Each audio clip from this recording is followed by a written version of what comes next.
नियमित कर्जदारांना 2 लाखाचा लाभ आणि कर्जमाफीपासून वंचित राहिलेल्या शेतकऱ्यांचा कर्जमाफीमध्ये समावेश करावा यासाठी किसान सभा आणि क्रांतिकारी शेतकरी संघटना यांनी आक्रमक भूमिका घेतली आहे.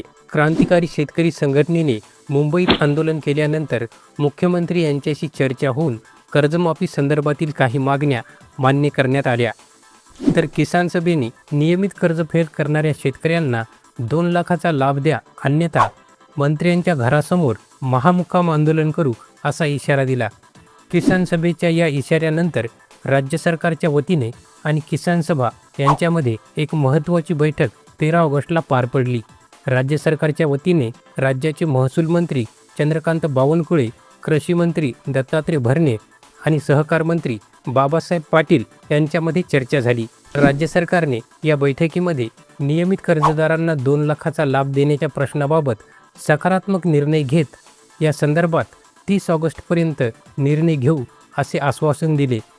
पण सध्या सरकारला या आश्वासनाचा विसर पडल्याचे जाणवत आहे. या संदर्भात आता क्रांतिकारी शेतकरी संघटनेचे अध्यक्ष रविकांत तुपकर हे 27 ऑगस्टला पुन्हा एकदा मुंबईमध्ये धडकणार आहेत. नियमित कर्जदार आणि कर्जमाफीपासून वंचित राहिलेल्या शेतकऱ्यांच्या प्रश्नासंदर्भात आठवडाभरात सरकारने निर्णय नाही घेतला तर मंत्र्याची निवासस्थाने आणि शासकीय वाहने जप्त करून त्यांचा प्रतिकात्मक लिलाव करू असा इशारा रविकांत तुपकर यांनी दिला आहे. क्रांतिकारी शेतकरी संघटना आणि किसान सभेच्या या इशाऱ्यानंतर आशा आहे की सरकार लवकरात लवकर नियमित कर्जदारांच्या संदर्भात महत्त्वाचा निर्णय घेईल. आता या आठवड्यामध्ये नियमित कर्जदार आणि वंचित शेतकऱ्यांसंदर्भात काय निर्णय होणार याचे अपडेट आपण घेतच राहू. पुन्हा भेटू नवीन माहितीसोबत. धन्यवाद.